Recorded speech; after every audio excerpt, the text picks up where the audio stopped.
Happy Halloween, all of you spooktacular viewers. It's time for one of the creepiest, crawliest, ghouliest games available on the Super Nintendo. Welcome to Super Castlevania 4. Oh, crap. It's December, isn't it? Well, I was going to surprise you guys with a Halloween video, and I'm like, well, let's lay down and take a nap. And when I wake up, I'll record the video. And I guess I slept for 2 months. So this has to be the Christmas video now. Well, okay, we'll make the best of it. This is the story of Klaus. A man who doesn't wear pants, who hits Walking Dead people with a leather strap. Merry Christmas! This is the Christmas video, 2022. Thank you for tuning in. I started this tradition. Oh my goodness, I just pulled up my Christmas playlist to remind myself. This will be, I think, the 13th year that I've done this. Because as a kid, the problem was always at home. Like, Christmas is really exciting, you get new presents and stuff. But you wake up in the morning, and when we were kids, we woke up real early in the morning. Like, we actually had a rule instituted in our house. Like, we weren't allowed to wake our parents up to come out and, like, start opening presents and things until, like, 7 o'clock. So we would have been out there 5:30 in the morning if we were allowed, but we weren't. But yeah, the problem with doing that is, like, okay, you wake up at 7. It takes, what, 15, 20 minutes maybe to open everything up, get all your presents, get all the pictures taken and whatnot. And then it's like 7:30 in the morning, and there's nothing else to do for the rest of the day. Well, you play with all your new stuff, right? The problem that manifested as I grew a little older in life, more to the point after getting my internet connection in high school, is like, nobody updates stuff on Christmas. So, like, I would be awake at 8:30 in the morning or whatever, playing with my new Xbox. Sure, why not? We'll go with that. And, yeah, there's no updates. There's no webcomics to read. There's no, like, You're the Man Now Dog videos to check out. Because who in their right mind would upload anything on Christmas? Anything. You know who? I would. This guy. So many years ago, I started this tradition where I uploaded a Christmas video for you. And what's funny is, at that point in my life, I no longer had this problem of I don't have any... I gotta find some way to kill time on Christmas. There's no updates, there's no content, there's nothing to do. No, because by that point I was married, and like now I have the opposite problem. I don't have any spare time on Christmas. In fact, getting this video uploaded and making sure that it goes live on Christmas morning in the appropriate way without, like, hitting a YouTube snafu or something. You know what I mean? A YouTube snafu. It happens. It's happened from time to time. Is a little stressful, because we gotta, first thing in the morning, we gotta go over to my parents' house, and we have breakfast over there. And my parents still treat Christmas like I'm 12 years old. So there's always a million gifts to open. And we have a big breakfast. And then, of course, we have to drive across town to Peanut's family. Her dad lives about an hour away from us. We've got to drive over there and do it all over again. So we're driving all over creation and eating way too much food. And it's not particularly healthy food either. We're talking, like, candy and omega-3s? Is that a thing? I don't know. Are omega-3s healthy? I don't want that knife. I didn't... Well... Look what happened. Tried to avoid that knife. Welcome to Castlevania. It does stuff to you like that. I actually have Castlevania on the brain right now because just last month in... What's the month before December? October. I did a dumb thing where I played like a bunch of NES games all at once. And 2 of the games that I had in that shuffle were Castlevania and Castlevania 2. So I've had Castlevania on the mind for a little bit. This is my favorite of the classic Castlevania games. I wish I had my... Here, I can throw knives, I guess. It would be nice to have a cross here.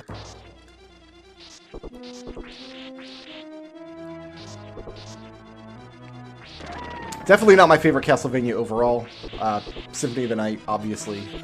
Which I also considered playing this year. I considered doing for Christmas a... I guess this is the part of the video where I talk about all the stuff I didn't record for my Christmas video. There's a Symphony of the Night randomizer that I played around with a little bit. It's pretty cool. It's not my favorite randomizer, but I think it's cool enough like I could play it for YouTube and you guys could enjoy it.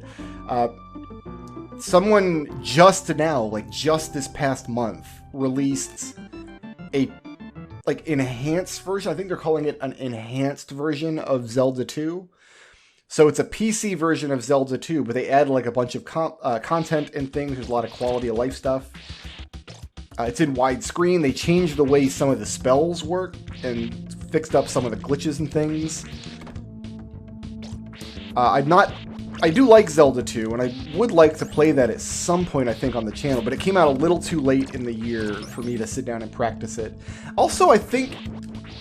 I haven't played it myself, but I've watched other people play through it, and it's a fan project, it's a labor of love, so you have to respect it for that. But the problem with these fan projects sometimes is they get a little ROM hacky. I guess it's not technically a ROM hack, but it has some of those qualities. Like, it's made by somebody who really loves Zelda 2 and is probably really, really good at it. So when that person's like, hey, wait a minute, technically there's nothing that says you can't do precision platforming in Zelda 2. And you know what? They're right. There is nothing. So there's some like precision platforming levels in this enhanced version. So I didn't play Zelda 2. I think I might revisit it. Another thing I was thinking about was doing an Ocarina of Time randomizer. There is an enhanced PC version of Ocarina of Time called Ship of Harkinian that is excellent. I've played quite a lot of it this year, learning the Ocarina of Time randomizer. The problem with that is that the OOT randomizer runs, if I randomize them to the degree that I like my randomizers to be, which is to say a lot. Like, I want my randomizers to troll me pretty hard, you know what I mean? I didn't want this stopwatch either. Well, I have it now. It's in my face. But an OOT run is like 8 hours long, and that's a little too much Christmas video. Like, none of you guys have enough eggnog to last through an 8-hour video. And I don't want you to watch the video over 2 days. Like, if you don't finish it on Christmas, you're not allowed to finish watching it. That's the rules. The other remake that I'm really excited about is there is a team doing a Game Boy Color enhanced edition of Mega Man World 5, which is the Game Boy Mega Man 5. That's the one that actually has like new Robot Masters and new levels and weapons, and it's like the best of the Game Boy series. But the Game Boy Mega Man games have a lot of problems with slowdown, and obviously the game doesn't look as cool if you can't play it in color. That was supposed to be out, I think, earlier this month. Unfortunately, it got delayed, and like they're still saying before Christmas, so maybe like as you're watching this, that is available to go and download and play. It's not available to download and play when I'm recording this earlier in the month. Because yeah, I was seriously considering, I spent some months this year like, oh, by the time I sit down to record my Christmas video, surely that will be out. That was an idea I had. I was going to play Star Tropics. You know what I mean? I was going to do a one-hit KO playthrough of Star Tropics, which is my favorite NES game, and I'm really good at it. That didn't pan out, unfortunately.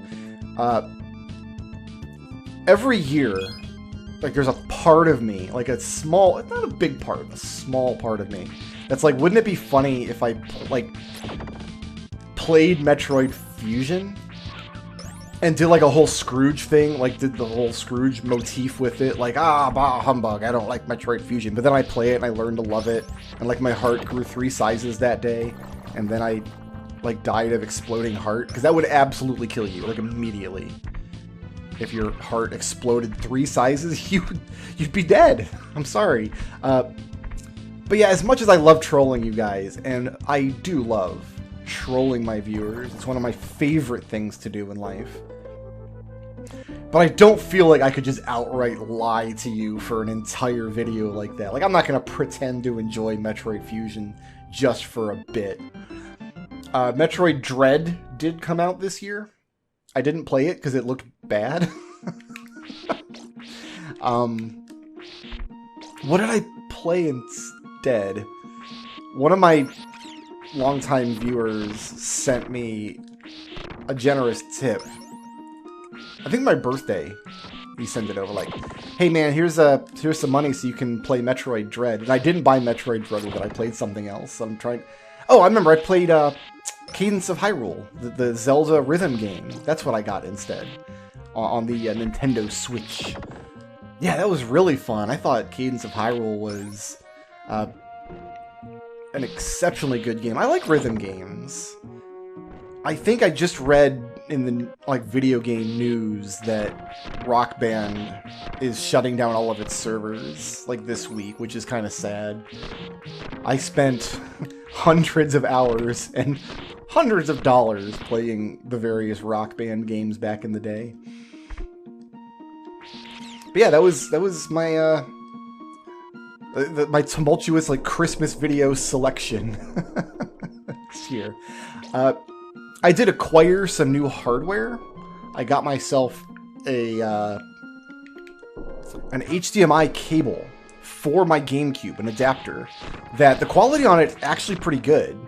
I was surprised, because sometimes those adapters, the quality is not great, but the one that I got, the quality is actually pretty good, so I can get decent footage for GameCube now, which opens the door for my Game Boy Advance and Game Boy Color collections, which I have started to build back up. I bought myself a copy of Mario Land 2, the 6 golden coins, the Game Boy Classic. I still have my copy of Game Boy Color Shantae.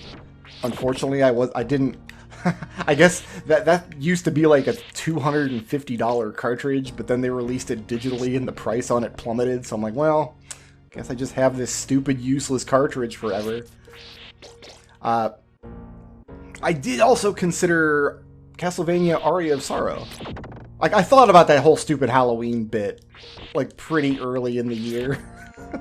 Hey man, if I play Castlevania, I can pretend like it's a Halloween video and either ride the bit for the whole thing, which sounded exhausting, so I didn't do that. I just came clean. But I didn't get around to doing a test play of it. I didn't get around to refreshing my memory of Aria of Sorrow. It's been way too long since I played that game to just pick it back up. So we might be looking forward to a Aria of Sorrow Let's Play series in the year-ish future, perhaps, because I do want to kind of reconnect with that game. There's also a good randomizer for it. This jump always kills me. Not today, I got it. Beautiful. As for Superior Castlevania 4, which is the sequel to Inferior Castlevania 3 on the Nesticle. I mentioned this is my favorite of the arcade-style Castlevania games. I love this game so much, but I probably haven't played it seriously since I recorded my Let's Play of it. No, that's not true. We must have done a Let's Racing Time of this back in the day. Didn't we? Oh, I can't remember now. Not like the new revitalized Let's Racing Time that my boys Dan and McLean have recovered from the dead, and now they're streaming Mario 3 randomizer runs 6 days a week. But I'm pretty sure we did a Castlevania 4 Let's Racing Time. Maybe we didn't, and I'm stupid. It's possible. You know what? If that's the stupidest thing I say this whole video, then that's a good pace for me. You guys have no idea. I usually have to edit out so much stupid stuff out of all my videos. But yeah, I do love this game, and it was time to play it, and I actually got a hard copy of it. For the first time since childhood, I am playing Castlevania 4 on hardware. I'm so stoked playing this on the Super NT. And don't ask how much my copy of Castlevania 4 cost at the retro game store. It's alarming how much I was willing to spend on this game. I do love going to the retro game store. We've got a great retro game store in town. Because usually you go to like these old gaming stores, like these old hobby shops and things, and they kind of have a reputation for kind of being like grimy and dingy, and the people working there. Like, nope, ours is excellent. It's huge. It's clean. They have like full. This is the part that really impresses me about them. But they have like full displays, shelves and shelves with handsome-looking display cases for all of the various game systems that they sell, or that they accept games for. I've got too many birds. Welcome to Bird Town. Population, my face. Like, they even have a nice display for, like, Atari games. Like, if you were into these Atari 2600 or 7800 or whatever, like, they've got you. And so that's dedication to the craft, and I really enjoy going up there. And typically for occasions where I am entitled to a present from my lady wife, birthdays, anniversaries, and what have you, she'll be like, all right, get in the car, we'll go up to the game store, and she'll give me a spending limit. And I'm like, ooh, now I can spend way too much on a copy of Castlevania 4. Last Christmas, she bought me a copy of Mega Man. Mega Man 1 was the last NES game that I did not have in the collection. So I've got all 6 of the NES games now. My collection is complete. I have no idea if it works. I have not had the opportunity to boot up Mega Man 1 in the NES. I don't have a way to plug an NES into an HDMI-ready situation. I don't have a weapon. This is about to get real silly.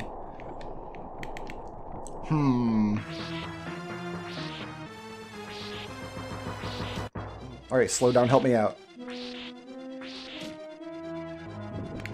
Just jump that. The other one I don't think can reach me back here. No, we're fine. I just gotta keep my eyeball on the one that shoots the big fireballs. Not the little fireballs that, ooh, like that. That's not fair, though. He shot him from behind the screen UI. Well, it would not be an arcade-style Castlevania boss fight if it wasn't at least a little bit unfair, I guess. Are you gonna puke some more fireballs at me?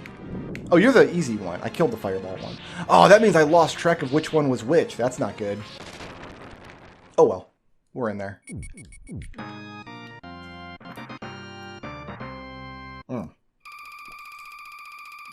So yeah, I played Castlevania 1 and Castlevania 2 as part of that NES shuffle.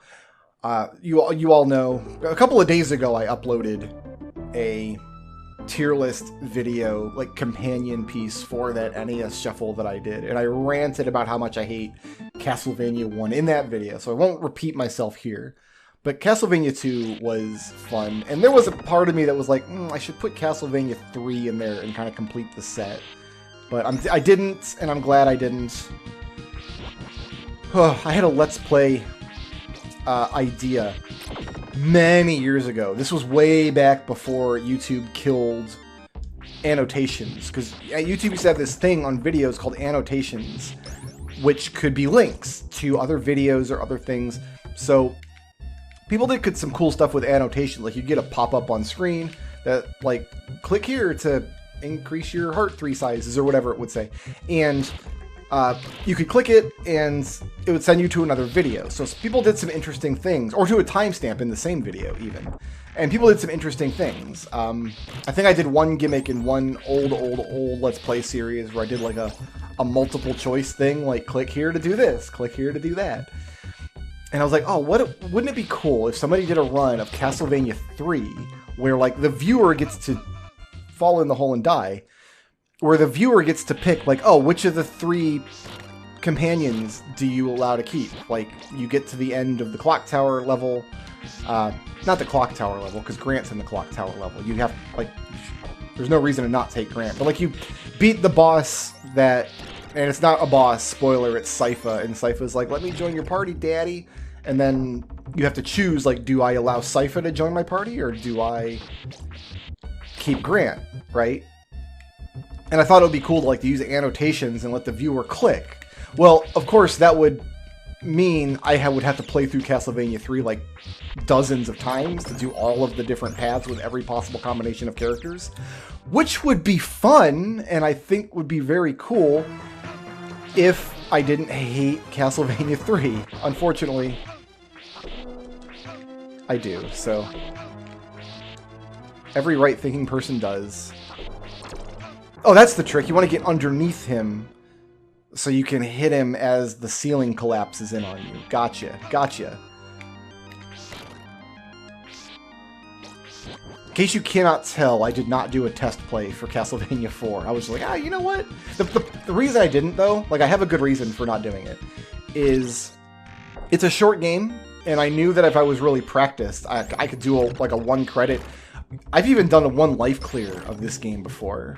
But like a 1 credit clear of the game would only be like 20 minutes or something. And I wanted a longer Christmas video than that. So yeah, buckle in for let's reload levels in Castlevania 4 as I lose all my lives repeatedly. Hopefully we get a good 2 or 3 hours out of this. Anyway, I'm glad now that I never got a chance to make that series because they took annotations away, and then of course that would just make everything awful. Like without annotations, like what's the point? No, you alternate. Hit him, hit the ceiling.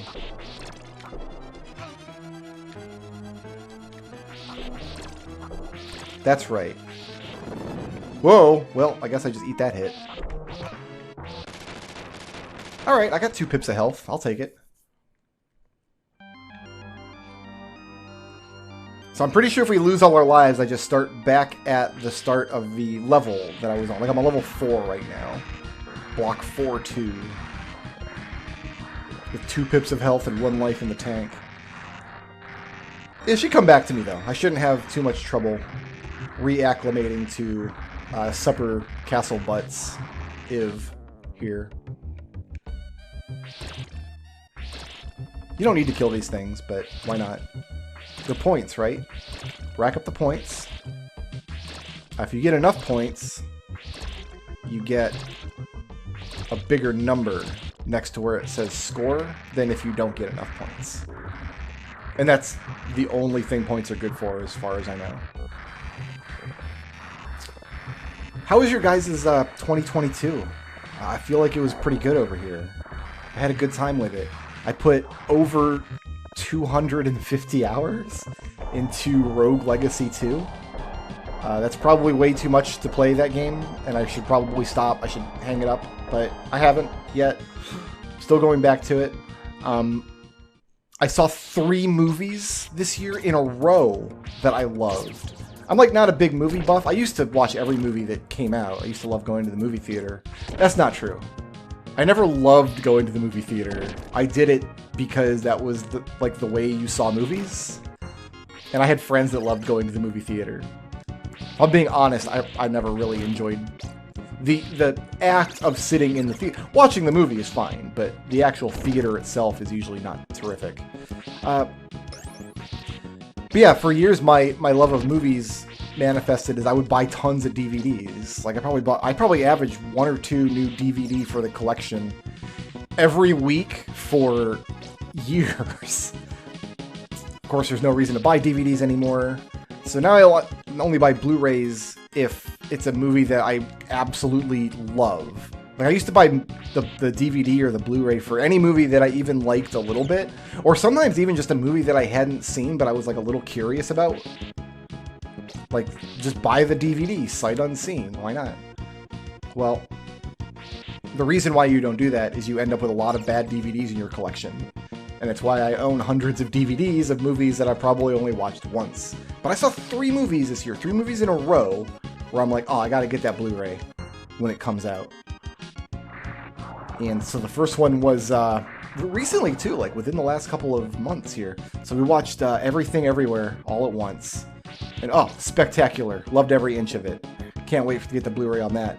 And then we watched a Bullet Train with Brad Pitt, which was exceptional. This is a dead end. I don't want to be here. And then just last month we watched Weird, the Al Yankovic story. I really hope that one comes out on Blu-ray because we had to watch it on the Roku channel, which, I don't know. I don't know what that is. Like, it kind of felt weird coming out of my mouth. But the Roku channel has commercials, so we had to watch Weird, the Al Yankovic story with commercials. And if it had been literally any other movie, I would not have done it. Yeah, I just do not. I don't do commercials. And I hope none of you guys do either. Can I get... Wait a minute. I'm just going in circles, aren't I? No, here we go.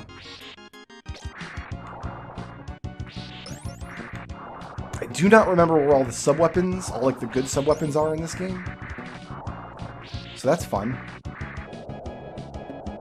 Remember where all these purple spikes are? They're all above my head there. Is an axe gonna do me? It's not the ideal weapon for this upcoming boss fight, I don't think, but... Don't have another option. What else did I play this year? I played the... I was in the hankering for some Bard's Tale, right? It happens from time to time, and I have the Bard's Tale remakes on Steam. Bard's Tale 1, 2, and 3 remakes. But I'm like, you know, instead of Bard's Tale, I should play Phantasy Star. There was a remake of Phantasy Star 1 on the Nintendo Switch, and I played through that. Unfortunately, it had auto-mapping.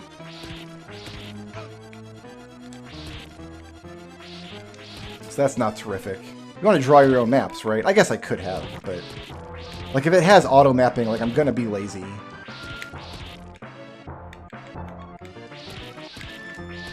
I've never mapped out a Castlevania game. Never felt like it was necessary. Are you dead yet? You're not.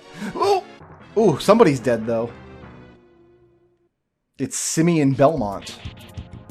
Simoon Belmondo.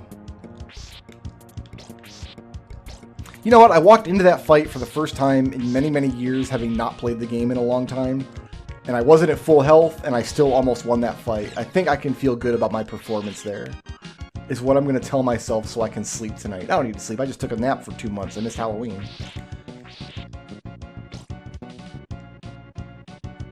I guess a new Sonic game just came out. I didn't play that. Don't list the games you haven't played, Bricker. That's nonsense. It's like all of them.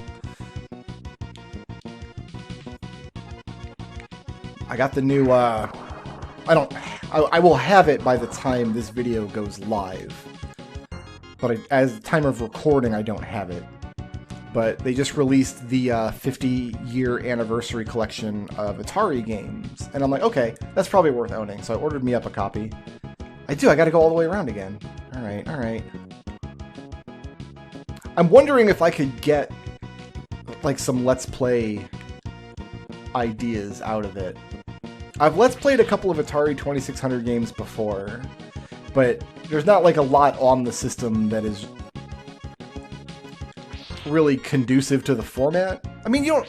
It's got some other stuff on it, like this collection. Like, I never played an Atari 7800. Maybe there's some good 7800 games. I don't know. I've never played an Atari Jaguar. Maybe there's some good Atari Jaguar games. I don't know. There's not. And that felt wrong, just to say out loud. There is one Atari game on this collection, though, that I'm pretty stoked for. So, back in the 80s, late 70s? No, I want to say 80s. I think this was later on in the 2600 or VCS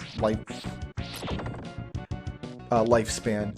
But, like, you have to remember, nobody knew how to make video games yet. Like, nobody had any awareness of what kind of gimmicks you could get away with when you're making a video game. So, what these guys did is they made a game that only existed for purposes of, like, this weird comic book contest that they were doing. So the contest is, the game series, aka contest, is called Sword Quest. And the idea was, they sold Sword Quests, what was the first one? Earth World or Fire World? I don't remember now. But the idea was you play this game and it wasn't like a complete game, but you'd find some hints in the pack-in comic book that you got with the game. And then once you had enough hints, you would like send it off to Atari and put your name on a list. And they were going to do this with a couple of different games. It was going to be Earth World, Fire World, Water World, and Air World. I don't know the whole story about why this contest didn't finish, but they never finished making all 4 games. They never, like, I think there was a prototype of Air World, which was supposed to be the last one floating around, but it never got released in any capacity. So, I didn't know any of that when I started playing video games in the late 80s. So 1987, 88, or whatever. My father owned an Atari 2600. We had one growing up. So, like, we had one in the house. And there were a couple games on it that I liked a lot, but one of the games we had was one of the Sword Quests, and it was completely inscrutable. Like,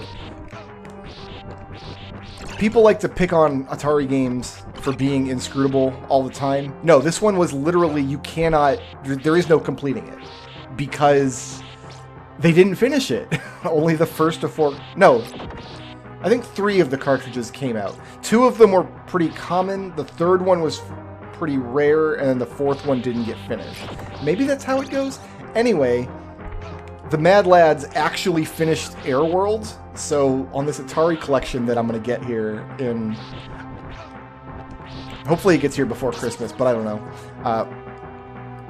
It's supposed to have all of the Sword Quests on there, and I'm looking forward to see if I can actually solve them. Because presumably they're going to be in some kind of solvable state, right? Like they would have been for the contest back in 1946. I'm going to continue, thank you. Going back to the start of World 5 here. And of course a lot of the classics are on there. Atari Adventure was always my favorite Atari game. I don't think Raiders of the Lost Ark is on this collection. I don't think they have any of the licensed games. Raiders of the Lost Ark, I think it's a really cool game, and it pioneered a lot of like adventure game and like action adventure game quirks that just kind of we take for granted nowadays. I've Let's Played it on the channel if you are interested in seeing what Indiana Jones Raiders of the Lost Ark looks like in video game form in 1982. It's back in the archives, you can go dig that out.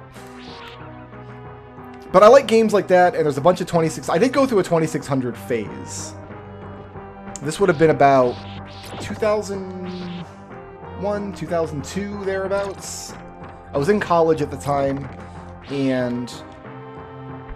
So, the controller port, I don't know what it's called, the technical term for the port, on the Atari 2600 was identical to the controller ports used on the Sega Genesis. So, around 2001, 2002, this was early GameCube era, a buddy of mine was getting rid of a bunch of old video games, and I'm like, I'll take all your old video games, my dude. And he hooked me up with an old Atari 2600 and a pretty decent collection of games, but he didn't have any joysticks. Fortunately, my brother at the time had an old Sega Genesis, and one of the 6-button controllers, because we used to play Street Fighter on his Sega Genesis, and you can't play Street Fighter with a 3-button controller. You just can't, I'm sorry. We didn't own Shaq Fu, don't ask. But yeah, you could plug that Sega Genesis controller right into the Atari, and it worked fine. It worked perfectly. You could just play any game with a D-pad instead of the joystick, and it worked absolutely beautifully. So yeah, that's when I learned to play stuff like Indiana Jones, Raiders of the Lost Ark, and a bunch of other Atari 2600 games. Just not very conducive to what I like as a Let's Play game, like in this format. Like, at best, you can get a one-shot out of some of them. As a joke... Many years ago, I did a quote-unquote Let's Play of barnstorming for the Atari. Why did I do that? I had to install an Atari emulator or something to even record that. And I don't even know what kind of Atari emulators are available. I'm getting rocked by axe dudes, and I don't like it. Okay. Wish I would have kept my bangarang. I didn't. Now I regret all things. We're going to get a 1-up in this level, I think. But That's the end of that explanation. I almost just walked right into that hole. I was holding left, and I was scratching my nose. Yup. Never scratch your nose while recording a Let's Play series. But yeah, I'm holding out hope that the Sword Quests, like all 4 Sword Quest games are on this compilation, so... And they finished Air World, and I'm wondering, like, they must have digitized the comic books or something that you're supposed to... Like, the companion pieces, like they hide clues or something in the comics that you have to apply to the game somehow. Because otherwise the games are totally inscrutable. It's just this... You walk through these, like, endless, featureless mazes, and then every few screens there's, like, a mini-game you play. Like, this little action scene. And the action scenes are pretty cool for Atari 2600 games. But, yeah, it's totally inscrutable. There is a secret somewhere. Under one of these blocks? I'm not crazy. Right?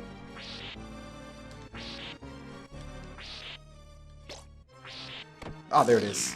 Maybe I am crazy.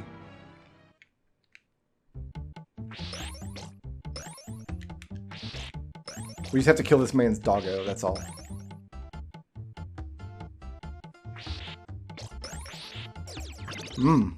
Meef. Doggo is dead. But now we can get a bunch of hearts. And I want that bangarang. And I do not want a holly water.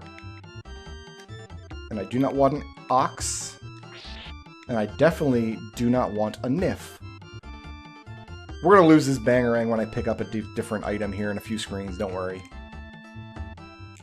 See, I would not be completely surprised if I managed to cobble together a Sword Quest Let's Play. Definitely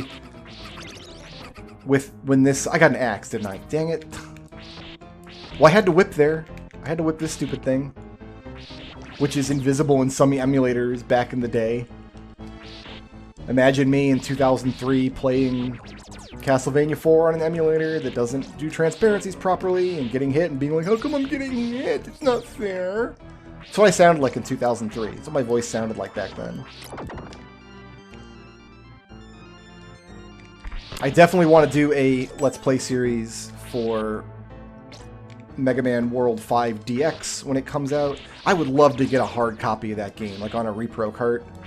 I'm sure that's a thing I could do, right? I hope. Because that would be fantastic, especially considering I've got this GameCube that I can use now. And get good recordings from. I've got the Game Boy player that can play Game Boy Color games and stuff. We were using that for the... Oh yeah, the Zelda Palooza. Half of that was this year. I started a project called the Zelda Palooza where I'm playing just a ton of Zelda games. So, but I didn't own all of them. So I managed to finagle copies of some of the Game Boy Zelda games. Could not find my copy of Link's Awakening. Had to buy a reproduction cart of it. I booted it up. Works. It seems to work, and it will hold a save, which I guess that's all it needs to do for now. Reproduction carts. It's kind of a tricky situation because there's so many scams. I gotta walk past this and turn around. Like that. Ooh, meef. There's so many scams out there. There's so many people who like are making super cheap reproduction carts. I hear it's really, really bad with Pokemon games, in particular. But yeah, it's like you can make really cheap reproduction carts that don't boot properly or don't hold game saves properly, or like the boards dry out and crack and break or something. But then like scam people by telling them that they are the original cartridge, which they're not. I'm totally okay with reproduction carts as long as that's what they're advertised as. You know what I mean? Like, just don't scam people. But the difficulty for me is even when I go out there looking for reproduction carts to buy, like, oh! Whoops! Didn't dodge him properly. Like, who's this trap gonna get, man? This trap is just totally obvious. You gotta be a real dumbhead to bumble into that foolishness. But yeah, you can never tell when you go to buy a reproduction cart, like, alright, is this gonna be like a reputable seller who is like legitimately trying to make reproductions of rare or out-of-print games or ROM hacks or whatever? Or is this guy like a fly-by-night, you know? So hopefully the guy who made my Link's Awakening is not one of the bad ones. We're not going to know for sure until I sit down to play Link's Awakening, I guess. That's an evil table. Evil dinner has not yet been served on the evil table. And now it never will be because we have killed it.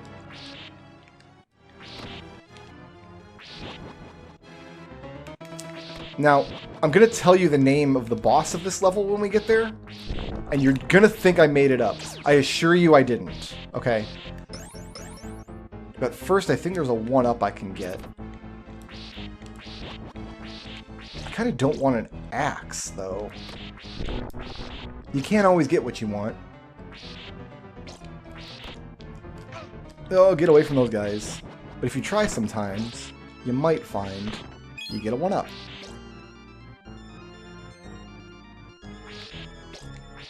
Any more meef? No? No more meef around? Alright. Alright. Oh, we got some meef right there. Good. Alright, so the name of the boss in this level. These are the ghosts. Fred Ascare and Paula Abgul. And they are killing me because I can't remember how to dodge them now. Ooh. Big damage off old Paula Ascare there. So now the question in my mind is this 1-up going to respawn, or am I in danger of crashing out of this level? That'd be awful. Wouldn't be that awful. We just replay this. This is one of my favorite levels, I think, thematically. I love just the haunted ballroom aesthetic here.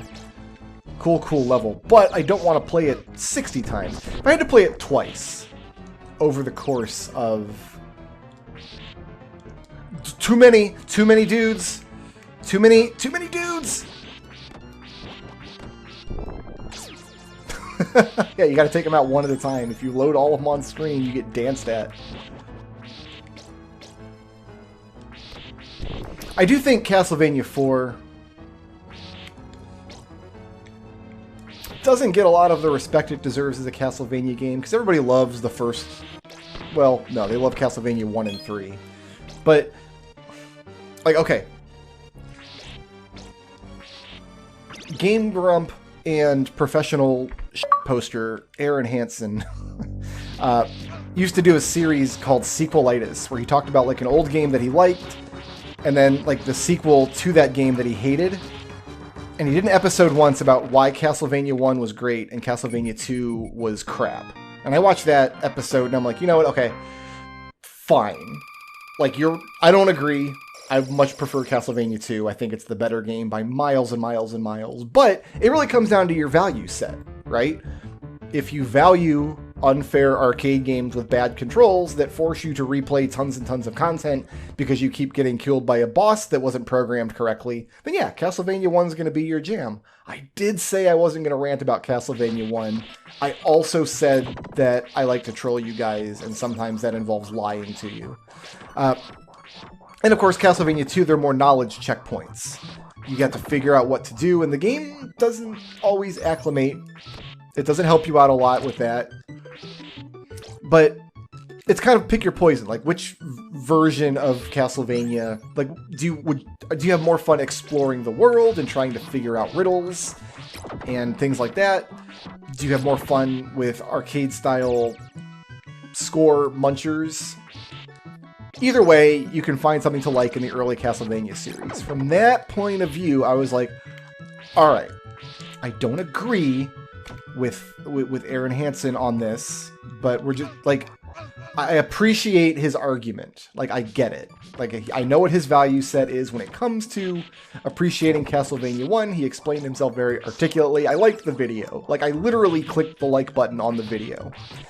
And then he made a follow-up video.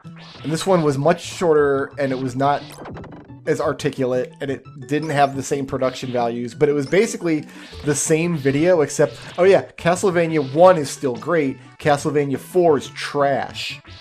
And he laid out all these arguments for why Castlevania 4 isn't as good as 1. And I'm like, now this is different, because in that video, it's not really a difference in value sets. Now you're just saying things that aren't true about Castlevania 4.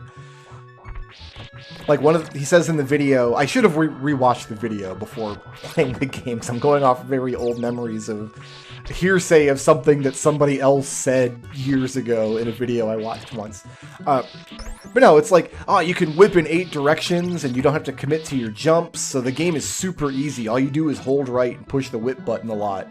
It's like, no, Aaron, like, maybe level 1 is like that, but it wasn't the first or the last time I saw an argument to the effect of, Castlevania 4 sucks because it's way too easy. Castlevania 1 is way, way better because it's super hard, and games are only good when they're hard. You can skip a bunch of the ladders in this stage, and I don't really remember how, so I guess we're going to take a lot of damage figuring it out. That must be it. Alright, we're good.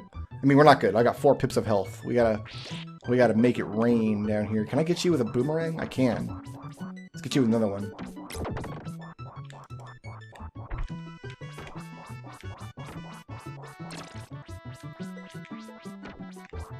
That worked. I enjoyed it. But yeah, this game is actually fairly difficult. It has a much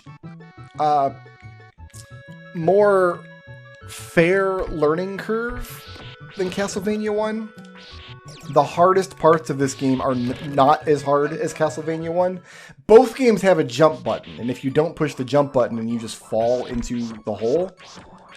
So that's something that's similar between the two games. You do have to jump sometimes. You don't just want to walk off a platform in the library level. By the way, how cool is this level?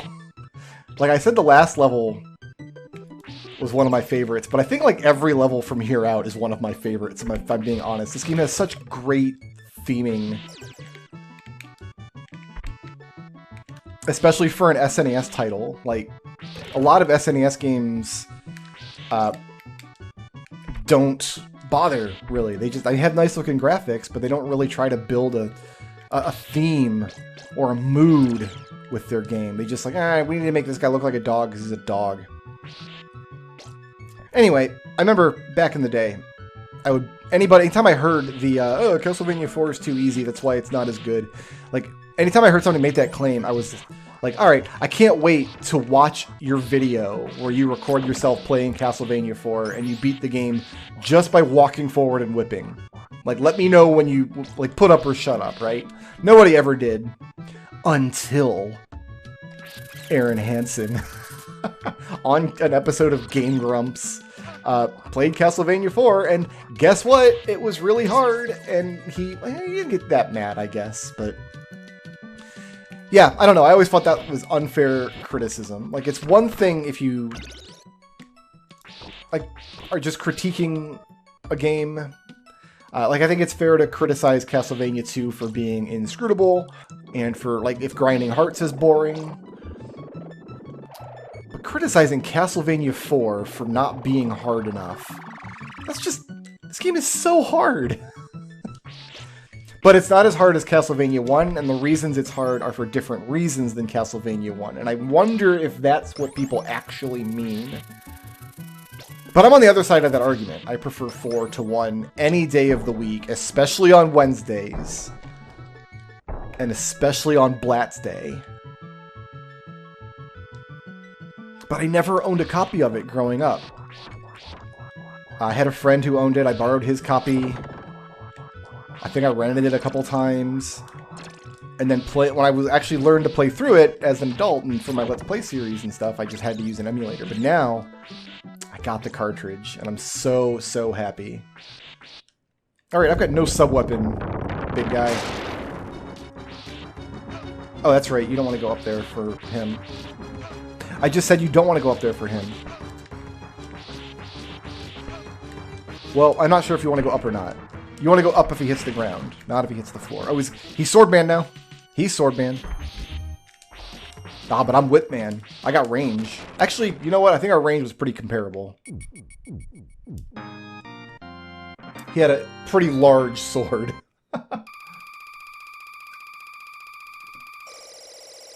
And then, of course, after this, they released Rondo of Blood, which is kind of the last in the...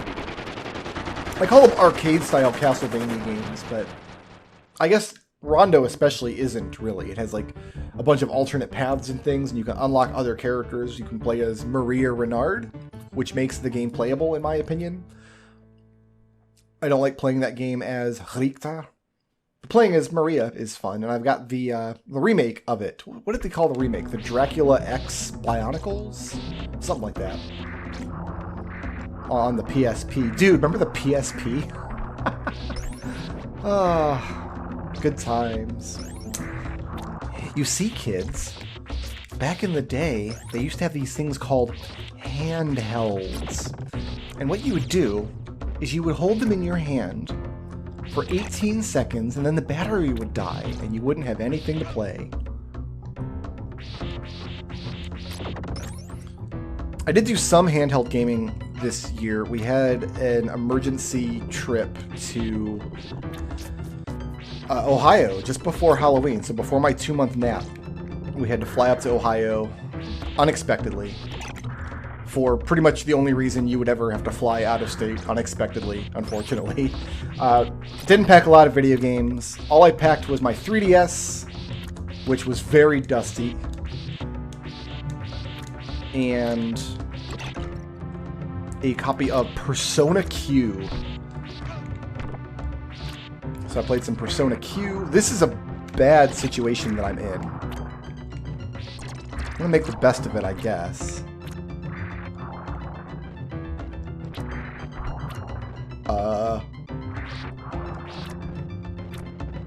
Oh, that was bad. Oh, that's right, you can get him from back here. Oh, that's right. You can walk into the spikes and die. Die, Belmont.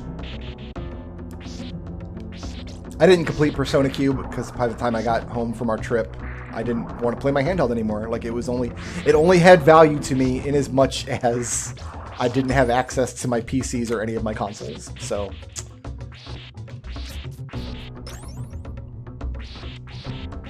and I can't say this too loud because in my universe, when I'm recording this, it's not Christmas yet.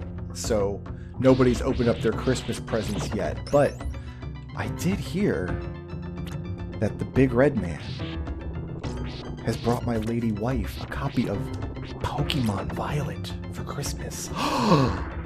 So good. Well, maybe. I don't know. Maybe it's bad. Haven't played it. It's not unwrapped yet. Was Arceus this year? Or was Arceus last year? I feel like I haven't talked about how much I enjoyed Arceus in a Let's Play video.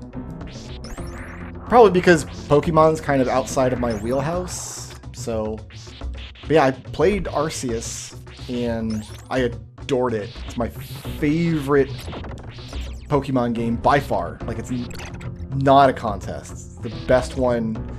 I haven't played a lot of Pokemon games, but of the ones that I've played, which are Red and Shield, that's about it. I thought Arceus was a spectacular game. Like, I got to play it and I'm like, oh man, this is, like, is this why some people, like, really love Pokemon games? Like, is this part of it? So, I was hoping they made more and more. I can't go that way. That's a dead end. That's where the spikes live. I was like, maybe they'll make more games like Arceus and fewer games like Pokemon Cool Chipotle Ranch or Honey Mustard version, whichever version they're doing this year. I always hated... hate might be too strong of a word. I've never liked this concept of we're going to release the same game twice in 2 different versions. So you have to buy it twice if you want to, like, see all the content. Yeah, so... Oh god. You know what? I'm just gonna get out of there. I wonder if I could have hit that guy with my axe somehow. I do have this axe that I'm not using. Yeah, because like one of the Mega Man games did that for a while. Pokemon did it. And Pokemon did it a lot. Like, I can't believe that transition almost looked natural. Like, it almost looked like Simon got knocked off that ledge and fell down into this pit.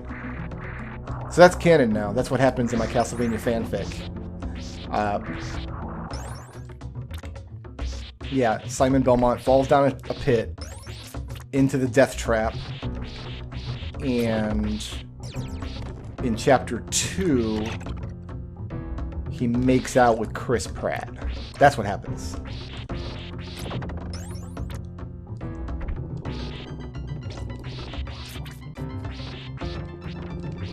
I don't remember what I was talking about now. I tried playing some more of Earthbound Zero Beginnings this year. I just finished playing that Phantasy Star remake, which wasn't really a remake. It just has like some remastered elements to it. The game itself, well, that's not true. It had musical upgrades, and I don't have a sub-weapon now. I gotta get him from back here then.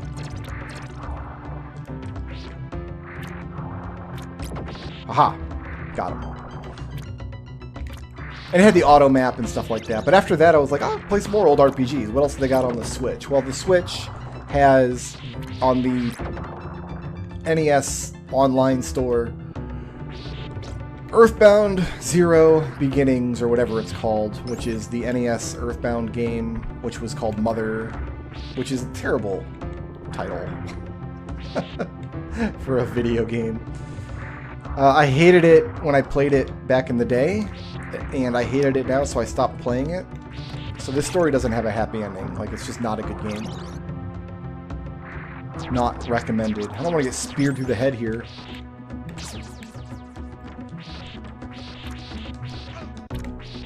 This level's hard. Just walk forward and whip. You can whip in 8 directions and control your jumps. Easiest game ever.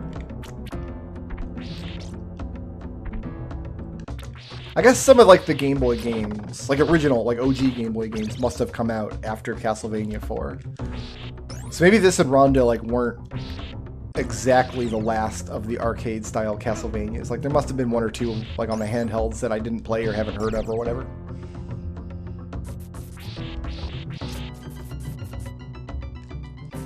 I think most of my playthrough of Persona 5 was this year also. 130 hours that game took me. Crazy. Do I want to just... Okay. That was... Fine is the wrong word. I guess we're going to go over here. Yeah, there we go. Acceptable.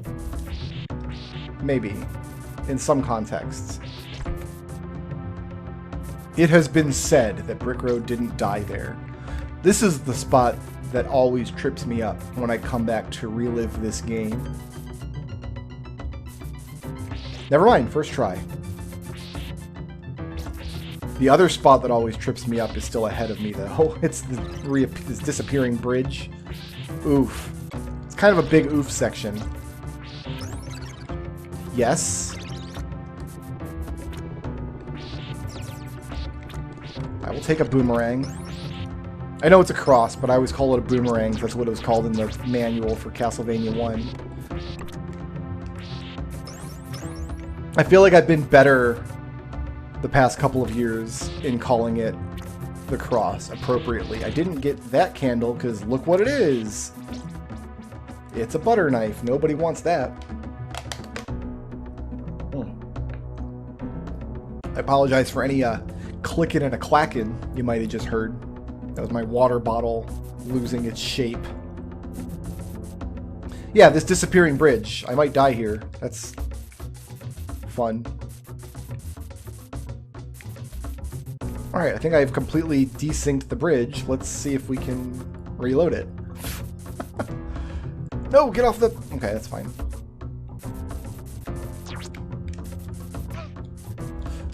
Okay, we made it. We're fine. Alright, Frankenstein's monster.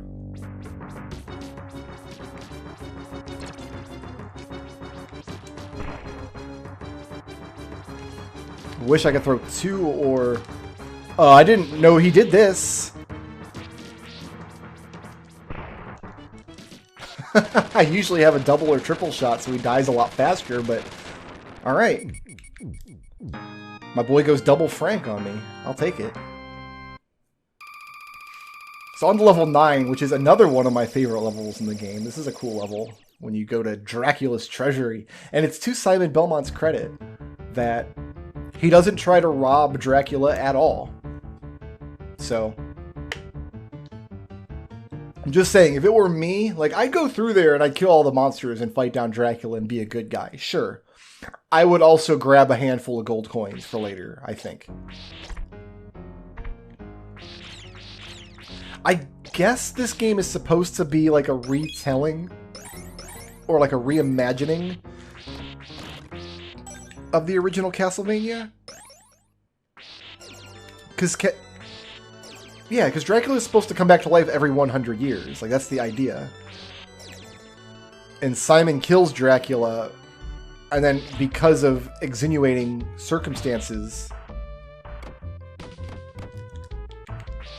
Dracula's like not all... No, he curses Simon. And then the only way to break the curse... That's the story of Castlevania 2. The only way to break the curse is to bring Dracula back to life. So Simon does it with gusto. I jumped right into that bat. Okay. But yeah, then this game came out, and it's just Simon again with like no explanation for why. So like, did Dracula come back to life like a third time while Simon was around? Or so yeah, I think this game, the story of it is just supposed to be a kind of reimagining of Castlevania 1. Maybe I'm wrong. Maybe there is some dank lore. I thought there was Meef right there that I'm not aware of. You know, only the dankest.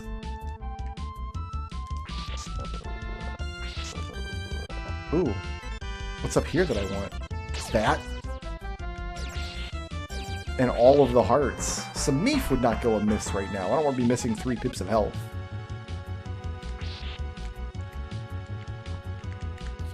I remember these gold platforms being real jank. Like the hella jank. So let's try to treat them with respect. Where's my jump button? Oh, it's right there. It's labeled. It's got a little jump man on it. I suspect that this creaky old Super Nintendo controller is just way past its prime. It could be that I'm old and busted myself. Like, maybe Brick Road, maybe you're the one who's past your prime. I turned 40 this year. It's possible.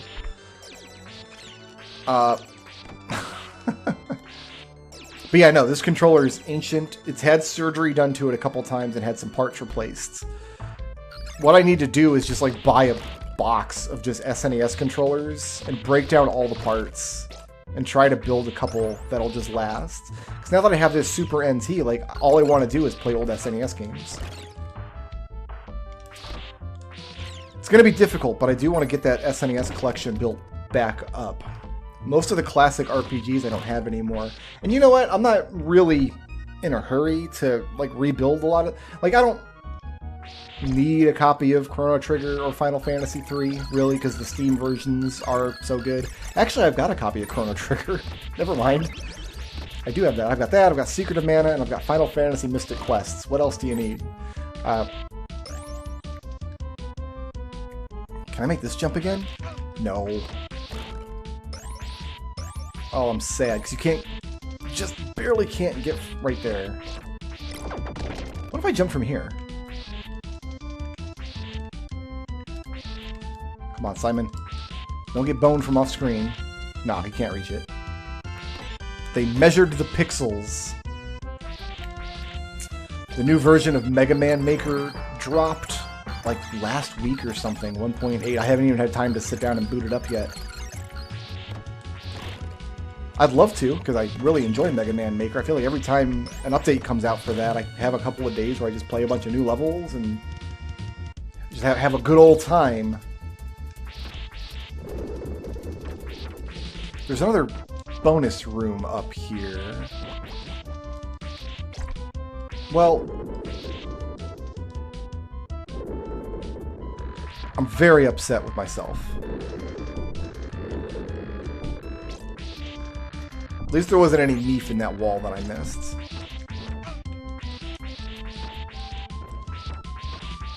I want to say it's in the next area. It's in one of those vacuum tubes, right? Oh, there's some Meef. There's just a lot more generous with the Meef just overall in this game. There's a lot more of it. And it's usually in candles, so you don't have to even whip the walls to find it. You can whip the walls if you want. But if you ever see me like whip at a wall for no reason, like that's why. I'm looking for Meef. I think we just want to wait this out.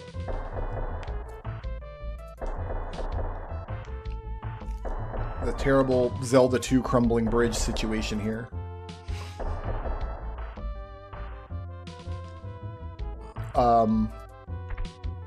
Maybe you can't wait it out. Never mind, I'm dumb and bad and wrong. Well, let's get a whip upgrade here.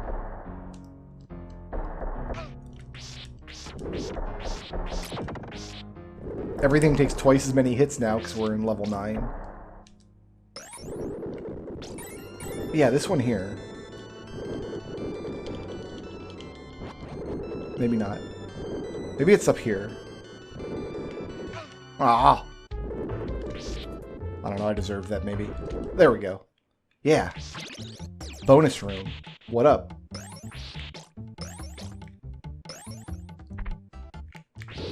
Oh no! I didn't want to get sucked back out of there. Aw. I'm gonna assume I can't go back in there. You know, like arcade rules. Like once you're out of the bonus room, you can't go back in. This is a fun screen because every single candle and every single enemy explodes into money bags. I once tried to max out my score in this game. What I would do is I was playing on emulator, had a laptop up at work in my office, and I was playing on emulator so I could use save states and save the game. And over the course of a few weeks, I just looped the game over and over and over again. And I would come to this every time I would get to this level because I was using save states. I wasn't dying anywhere else. I would have all the lives possible, and I would replay this scene and then kill myself. And when you come back, I can play it again and get all the money bags again. And you can do that until I was down to 1 life. And then I would complete the game on that last life. And I didn't come close to completing the score because look how many digits there are. That's ridiculous. There's no way you're going to get 100 million points on these 300-point money bags.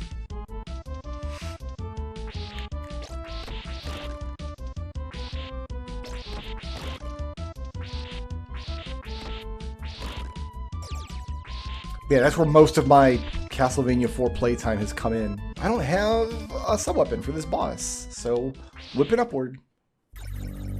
That's why the game sucks, Brick Row, because you don't even need sub-weapon, because you just whip up. Like, who even cares? I don't even know what voice I'm doing now.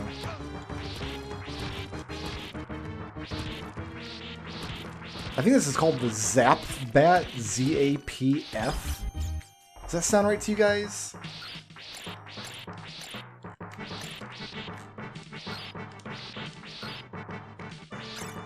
Oh, they just poop coins. They poop coins. Get them before they zap you.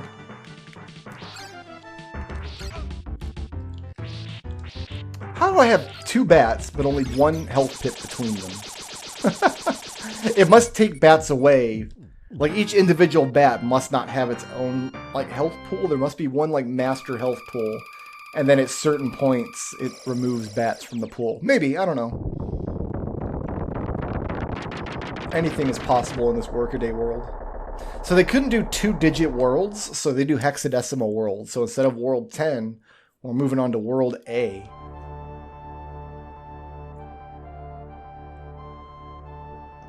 With some bloody tears in the background.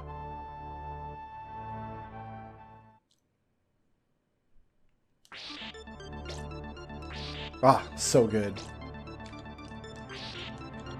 I feel a little vindicated that the Castlevania music that everybody loves, Bloody Tears, that everybody associates with this game, I think it's the only music track from the game series that they actually remade for like the Netflix cartoon that came out.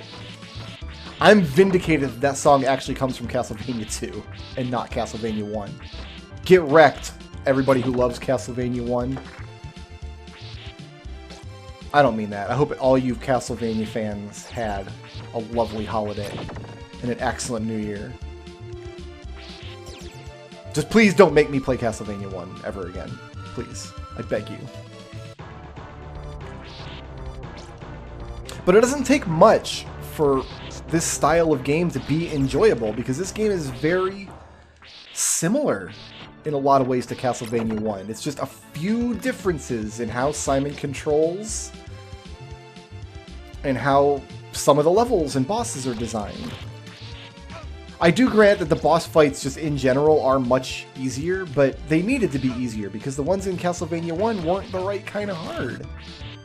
Anyway. I guess a better example of that would be something like Circle of the Moon. And Circle of the Moon 2. Because those games don't even give you the good jump controls. You have no air control for your jumps in those games. Like, it's like every character you can play in those games are like Simon Belmont. You know what? I'm gonna throw knives at your shield. Because your shield doesn't actually do anything. You still sustain damage when I hit the shield. Oop! Didn't want that to hit my face. I completely forgot about those gears. Hey! Cross-a-rang. What up? Like, you don't have to push up to use your sub-weapon anymore. Like, just that change. Like, I know the NES didn't have shoulder buttons. It wasn't possible.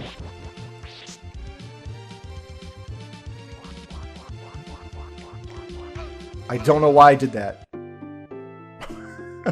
There were at least two ways I could have avoided that axe. Like, I don't know, maybe instead of hold up plus your whip button, you push select to go back and forth between whip and sub-weapon in Castlevania 1. That way you could use sub-weapons on stairs, you could use sub-weapons while ducking. The 8-directional whip is just my favorite. I think it feels great. This is like really something that the Castlevania formula needed. The problem with Simon in Castlevania 1 is there are so many just platformer, attack the hordes of monsters kind of games on the NES. And I always characterize the game just feels bad because it doesn't do anything special, really. It's just Simon controls worse than most other heroes in most other Nintendo games, right? But Simon in this game, like, the whip is really, really versatile, and it's really fun to use, and it's unique. And wow, the slowdown on my Super NT. It's chugging along, kids.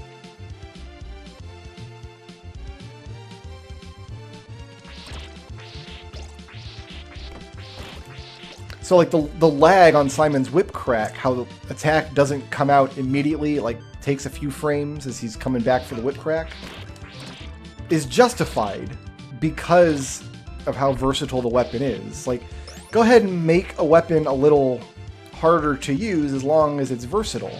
That was the philosophy for pretty much half the characters in Rogue Legacy 2 that I've been playing for so many hundreds of hours.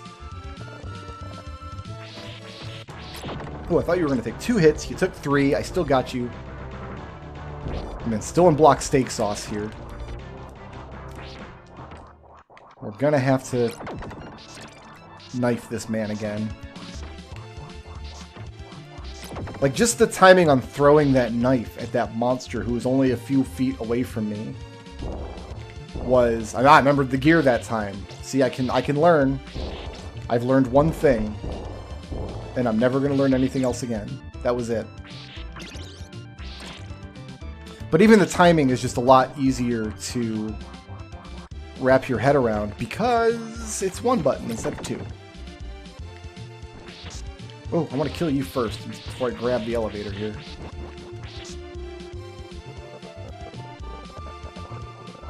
Oh, you know what? No, I don't try to dodge him. I kill him with boomerangs from downtown over here. That's how we do. Ah. Good night, my dear friend. Let's look for Meef. A stopwatch? That's not what I wanted. I wanted holy water. Better than a stopwatch, I guess. 5 hearts. Sorry, this is the part of the video where I just get whiny.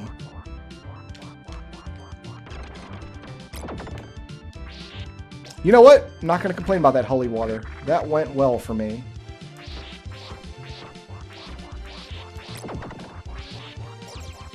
I'm much more practiced with the cross-orang, though, than holy water.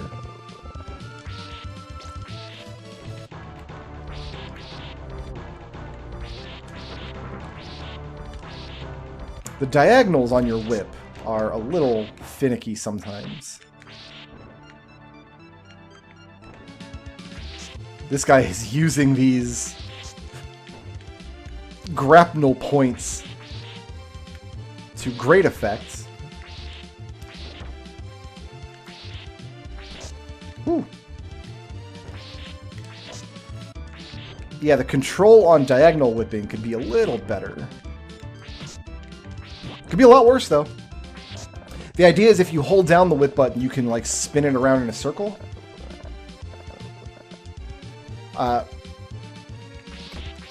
But you don't have to hold it for very many frames before it goes into that, like, spin it around phase.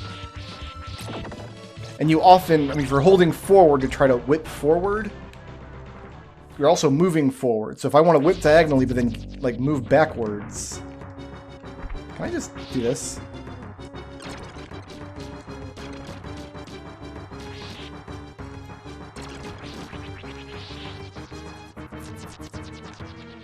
Oh, yeah. Holy water is good right here.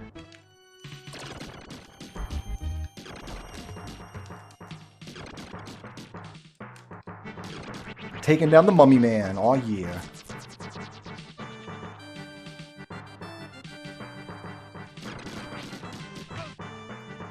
Like, maybe if you had to hold the whip button... Like, if you release the whip button...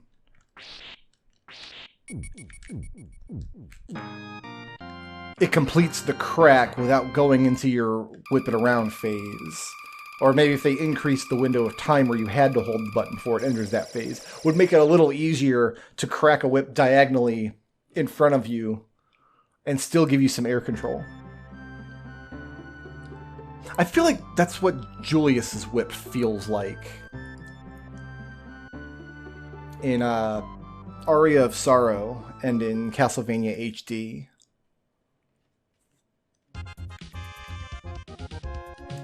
What stupid game is this music from? This music's awful. I hate it. Can I get you? Haha!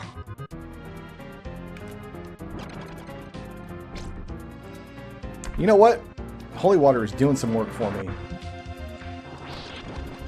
We're gonna have all the sub-weapon we could ever need for the finale. I do recall. Oh, maybe I want to ride those down and then jump to the stairs? How fancy am I feeling? I feel like I'm not feeling that fancy.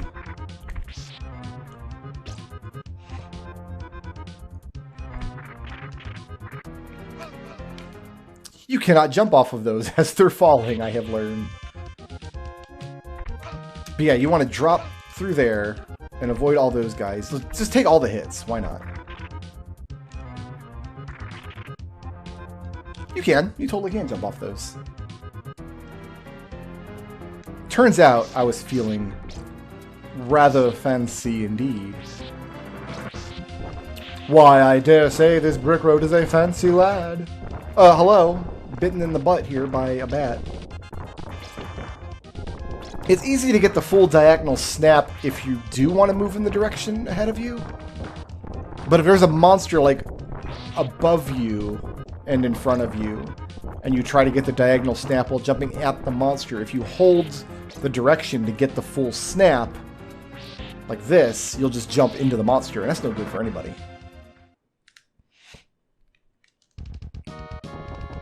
I don't remember if we get a checkpoint at the boss rush at the end of this level or not. Because when I play this game, I usually do a 1-credit clear. I usually don't have to continue. Because I'm good at this game. Sorry if y'all are jelly, but...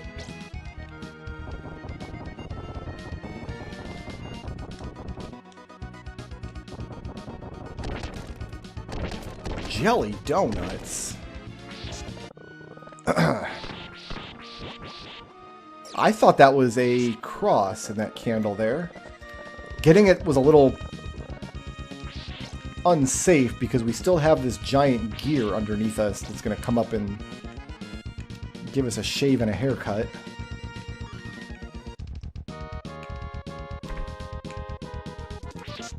Woohoo!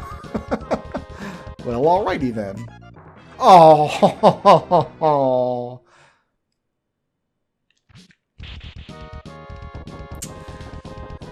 I mean, I'll take it. Not much else you can do with it, really. Except now I have the crummy whip. Having to power up your whip still does bother me. I don't know what is added to the game by having the 3 levels of whip. Because if you're playing even reasonably well, you're always going to have the best whip anyway. So the only point to having the previous 2 levels is just to kind of punish the player for dying. And it's not even that big of a punishment in most parts of the game. That's right, you don't want to get locked over on that side of the screen. You want to make sure that the platforms take you to the appropriate spot. Aha!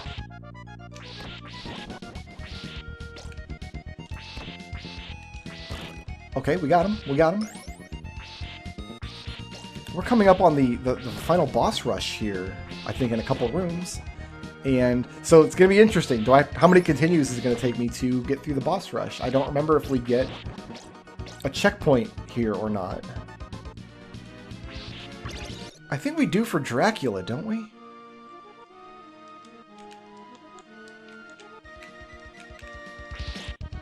But it's not Dracula time yet. Like, is this a checkpoint right here? I feel like it might be, but I don't know for sure. I guess we'll find out.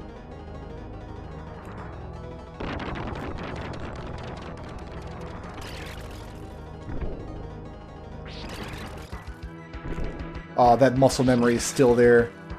Oh, Slogger, I'm sorry, buddy, but the muscle memory is real. Just get right under you, buddy. Wait for that green to go away. You gotta shower and get rid of all that green goo all over your bones.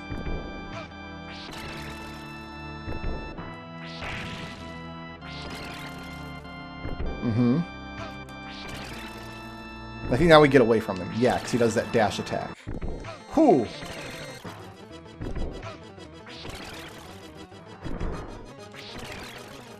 Yup. Okay, okay. Slogger had my number. I mean, the muscle memory got me 90% of the way there. That was fantastic. Oh, we got to do it with the bad whip.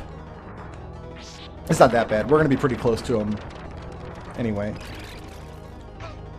Oh, that was not good damage to take, though. Is it ever good damage to take? Sometimes. If you're damage boosting somewhere.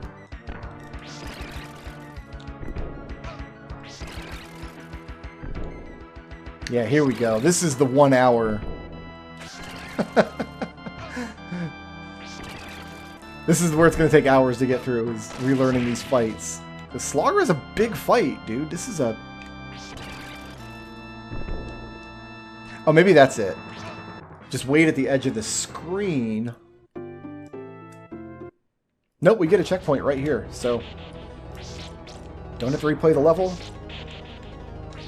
Oh, we got the big whip, too. There was 2 whip upgrades there that time. I was at a disadvantage in that previous attempt.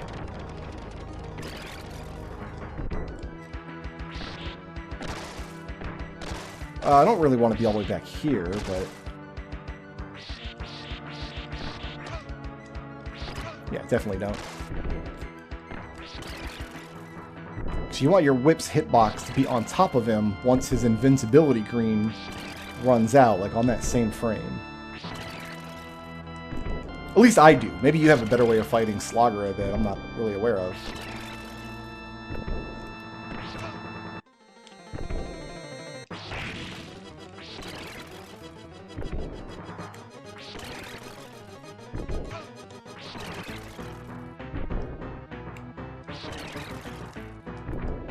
Okay. Is that helpful being on the other side of the block? I don't think it was. Oh, maybe I could just whip earlier than I thought I could. It looked like he still had some green left to go, but I still was able to damage him there. Maybe I just need to whip a little bit earlier before he does a dive attack on me.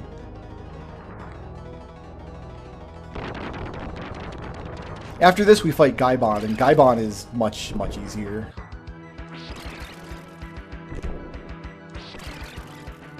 Oh yeah, I can whip a little earlier than I think.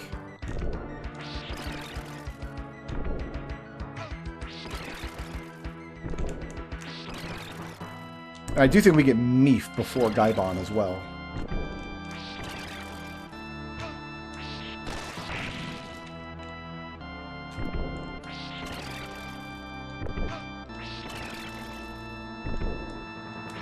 Oh, that was too early.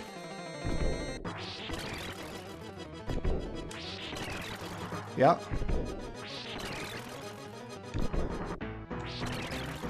Two more hits. Oh, he got me. Came down to the wire there.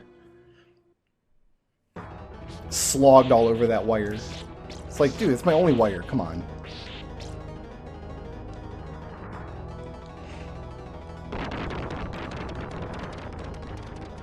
It will delight you to learn that Slogger is the hardest boss in the game.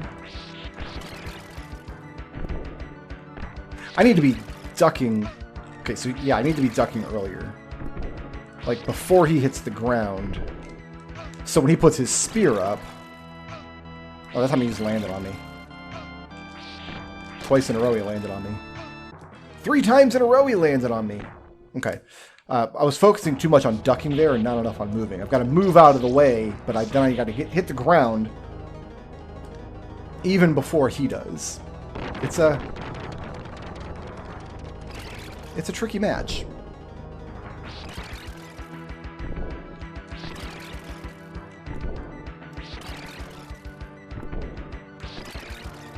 There we go.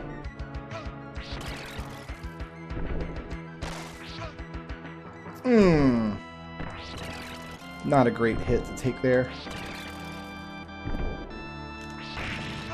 Oh, I thought he had one more hit before I knocked his spear away.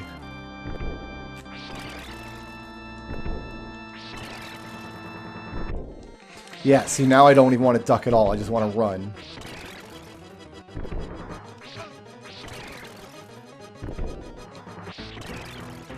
Oh no! Didn't get up and over him. I'm betting Gaibon kills me at least once. So even after we get a victory over Slogra, we're not out of the woods yet. We still got 2 more bosses after that to go in this boss rush level.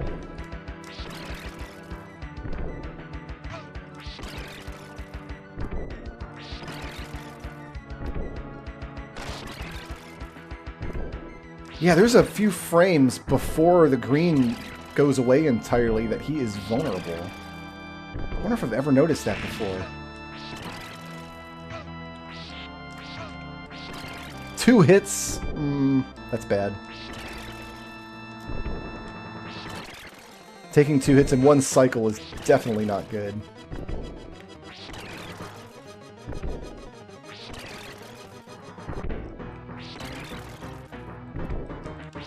Good. Got him. Oh, I didn't get him! Oh, look at that. He scammed me out on the magic pixel. That's not very Christmassy of you, Slugger. Oh wait, I forgot. It's supposed to be Halloween.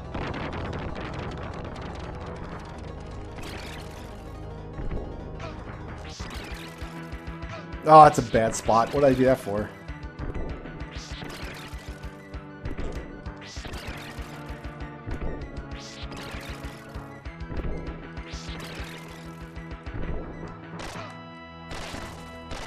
Little too early. Here's the break.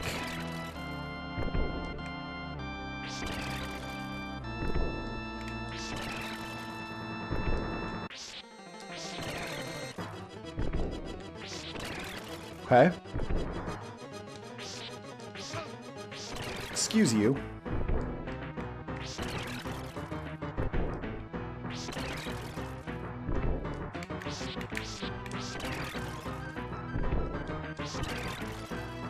Yeah, he's got Magic Pixel. He's got one pip left, and they're like, nope, fight's not over, forehead. Keep going. Alright, do I have to kill Gaibon on the same life? Or do I get at least a life checkpoint here? Surely not a continue checkpoint.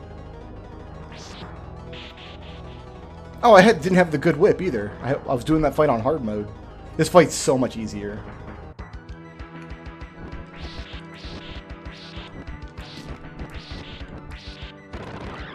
Strategy here is basically whip a lot.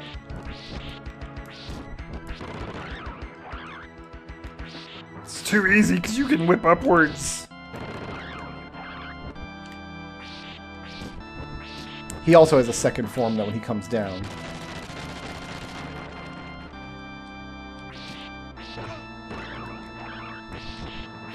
But you can see what I mean, like I'm losing my upward whip sometimes. And it's turning into the, just spin it around whip in midair. Maybe that's the thing. Maybe you should get the full crack as long as you're in the air, and as soon as you hit the ground, it turns into the hold to spin to win nonsense. More meef. Alright. This fight has a lot going on. We will see how it goes.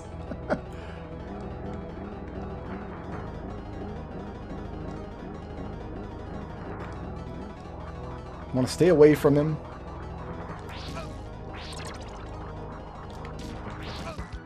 As much as possible.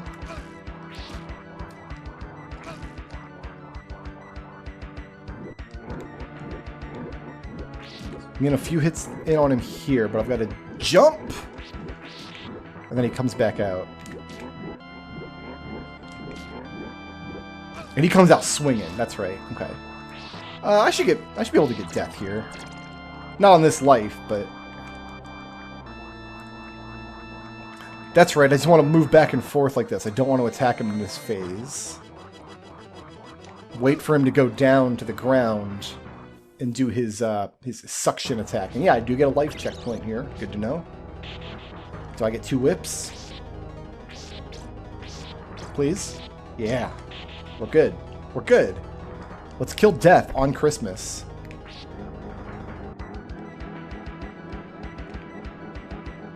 Actually, there was a...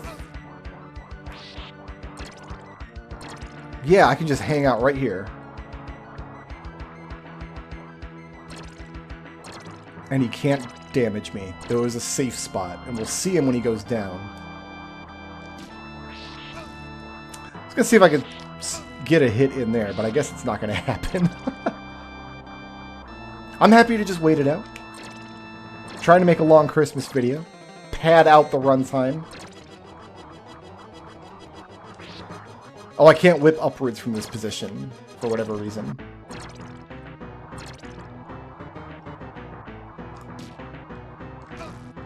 Yeah, I can't get back into position fast enough to make that worthwhile. Maybe it is better to fight him from out here. Because he wasn't going into his,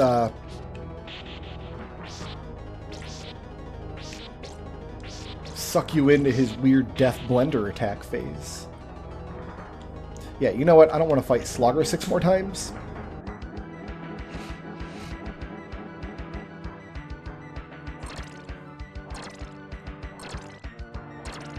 So let's just see if he will go downstairs and get into position where I can whip him a few times. If he does, then this fight is...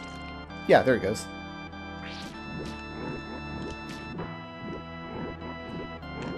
Just have to make sure that we jump that. It looks like we can get 5 damage each time. That one's going to go over my head. I can get back into position.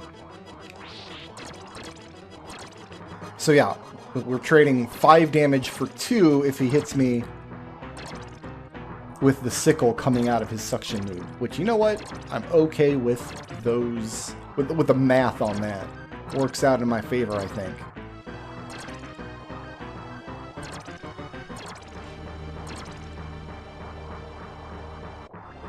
It's Christmas, so I'm trying to imagine Death is using a giant candy cane and not his big sickle.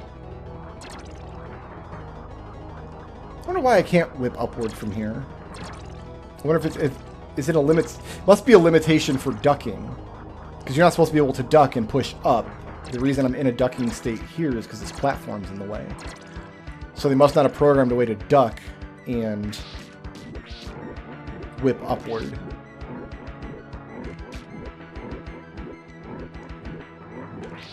Oh, I didn't even get one more crack out. Aha!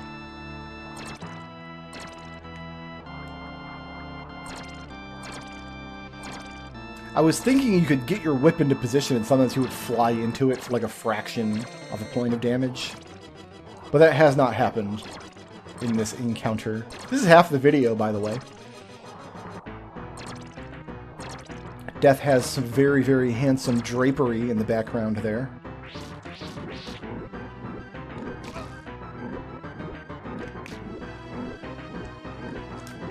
I thought I was getting 1 damage per hit, but I'm not.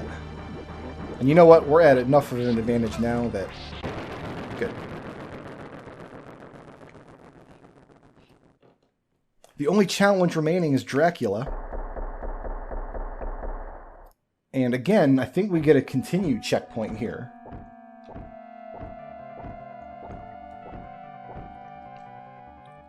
Like Castlevania 1 gives you. But if I jump in this hole and go down here...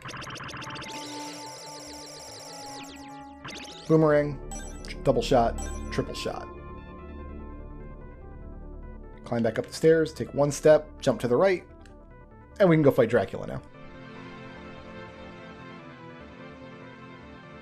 To this fantastic music, by the way. Just great atmospheric soundtrack in Super Castlevania 4. Yo, what up, Drac? Merry Christmas, my dude. I brought you 99 crosses.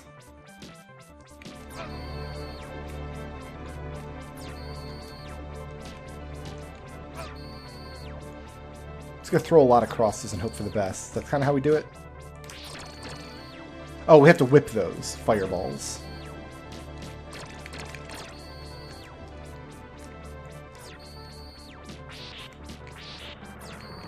He will drop Meef, too, at some point.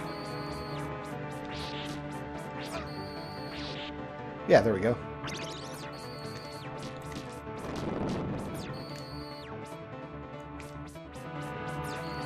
Oh, I forget how to deal with these guys.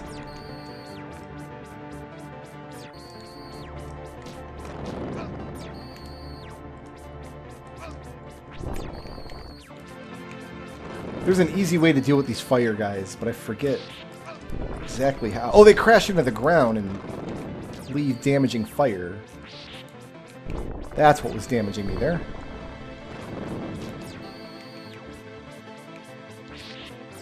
That's right. You kind of get out of your little prison fire and then try to get them both with the same bangerang. Dracula has more health than me. That's not fair.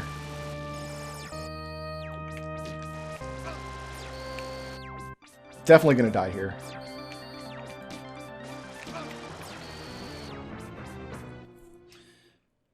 Need to wait until I see where the lightning strikes. I forget exactly what the graphical tell is there, so you know where it's safe to stand. Alright, alright. Getting back in my groove. Some of the old Muscle memory is still worming its way back to the surface. I've been playing so much Rogue Legacy that I just feel like I want to spin kick off of all of those candles. You can't do that in this game.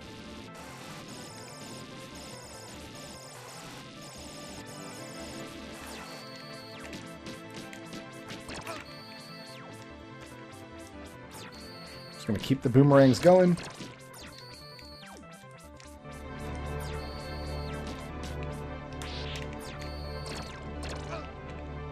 Neef. It's a little early in the fight, but I'll take it. There's another one.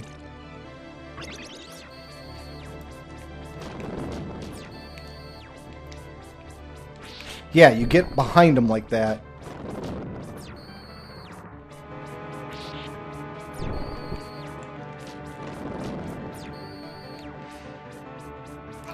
It's a little easier to do if you can keep your bangerangs in the air. And it's a little harder to do if you just walk into the fire. Fire hot. I'm not even a caveman, and I know that. Fred Flintstone taught me that. Oh, that's what I want. Oh, it didn't come back. He just ran off screen. That would have had some meat in it if I would have caught that little purpledy glow. That little shiver me timbers there. Yeah, there's a graphical tell. Okay.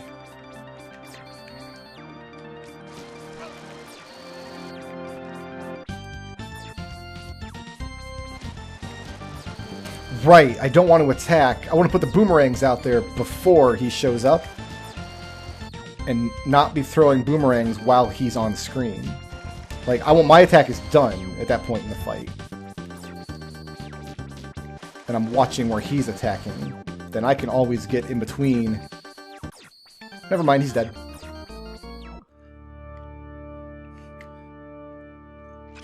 Sorry, Dracula. All you're getting for Christmas is pain. In the form of some warm, natural light.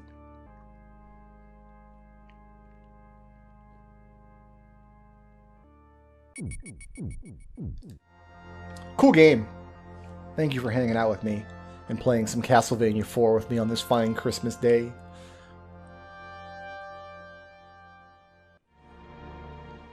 Definitely an enjoyable game. I'm very, very happy to own a hard copy of it. You look back and you're like, there's lots of games that I loved from childhood that I never actually owned. I never had a copy of my own.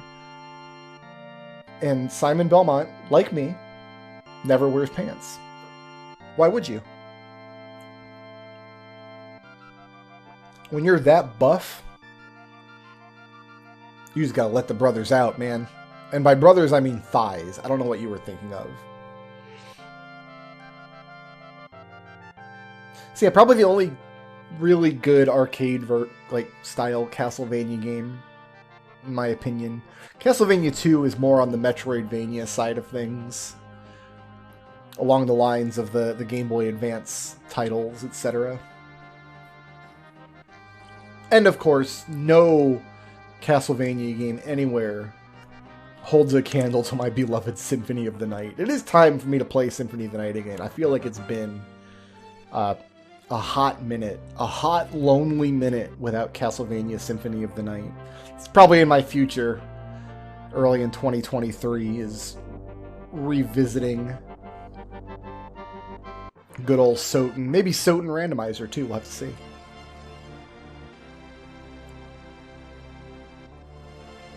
I'm not playing anymore, by the way. We're watching the computer play. I don't know what he thinks he's going to do from way back there against those dragons with that leather whip.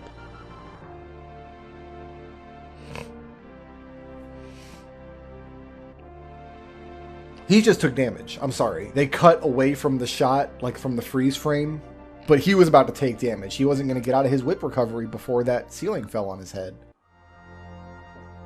So yeah, like, I'm sorry, Konami end credits player, but you're not as good as the post editing in your office is making you look.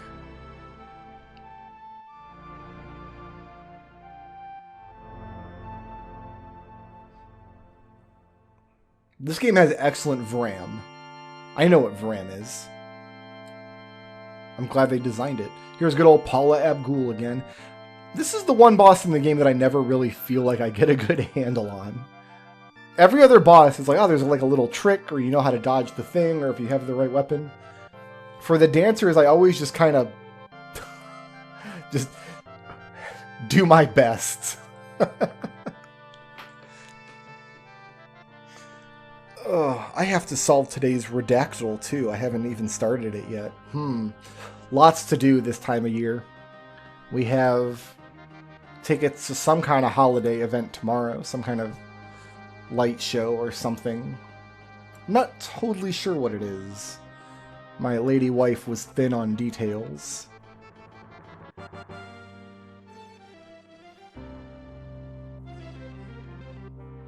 And then after that we have 4,000 more holiday things to go through. We have to throw 2 holiday parties this year.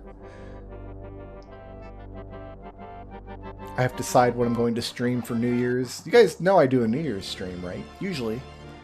I say usually, but I don't think I've missed a year in a long time. It's not as foundational a tradition as the Christmas video has become, but yeah, I like to stream on New Year's Eve. Last year, I didn't stream a video game last year. I solved my 15 by 15 cube on camera. It took like 5.5 hours.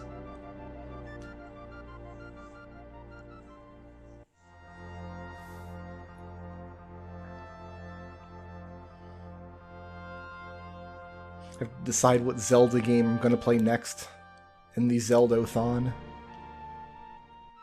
Life is a series of decisions. What video game are you going to play next? That's usually what I have to decide.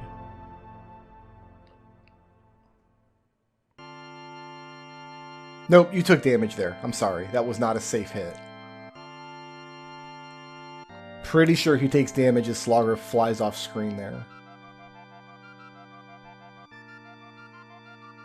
I wonder why they decided to do like this big boss rush at the end of the game with 4 bosses right in a row. 5 if you count both Dracula's forms. When there are some levels earlier in the game that don't have boss fights at all. I guess level 4 has 2 boss fights. Level 2 has a boss fight at the halfway mark for whatever reason, and level 5 doesn't have anything.